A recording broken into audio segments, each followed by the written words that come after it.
समस्त अपा भाई मानक मोर गुरु स्वामी। आज गोटे पवित्र दिन पवित्र तिथि आज दिन रे भल संतान आसछन्ति एवं खराब संतान ए संसार रे जन्म ग्रहण करिसन्ति। भगवान श्री श्री ठाकुर केशव चंद्र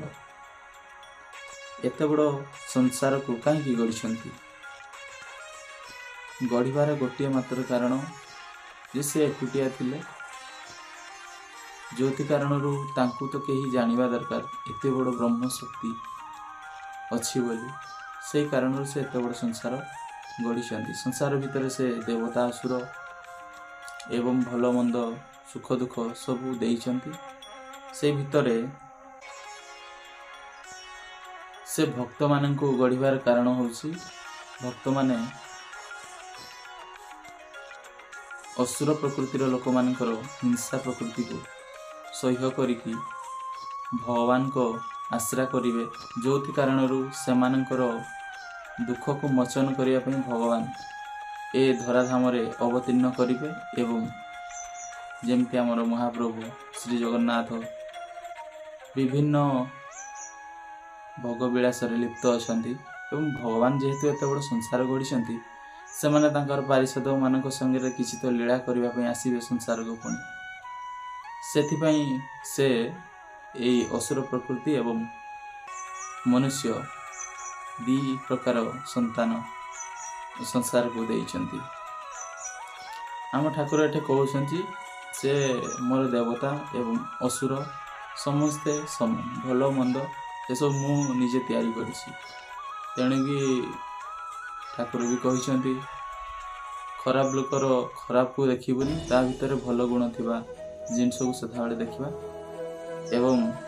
भक्त मानकर कर्तव्य कौन रही से भितर भगवान को भल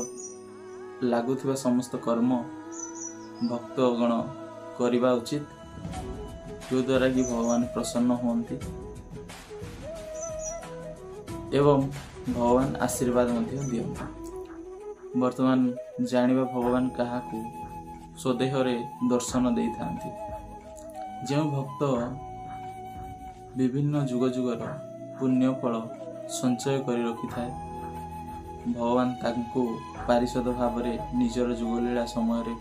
नहीं के आसथांती जो माने कि भगवान सहित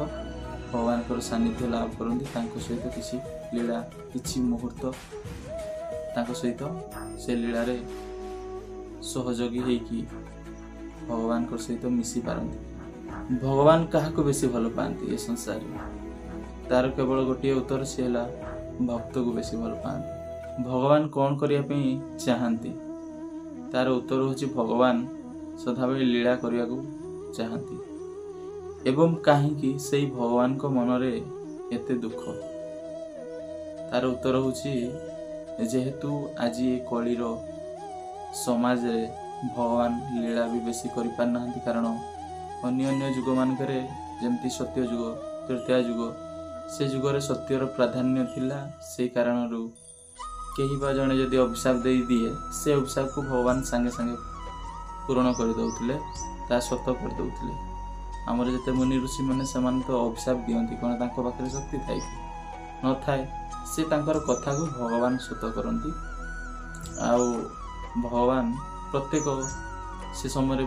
भक्त अधिका थिले असुर कम किंतु जो गोटे असुर थिला से महाविध्वंसी करुथिला काम जो कारण भगवान विभिन्न प्रकार अवतार नहीं के आसिक ताकू पुणी शेष करुथिले एवं ए जुगरे जो भक्तर कम हो जाइछन्ति माने भक्त लोक कम एवं आसुर प्रकृतिर लोक अधिक से कारण भगवान लीला बेसी रचना करि पारु नाहंती। तो जो कारण के आमे आज ये जो कलीर शेष मुहूर्त अच्छी से मुहूर्त आज आम उपनीत होइके अच्छे। आज एतिकी रहिले भाई गुरुस्वामी।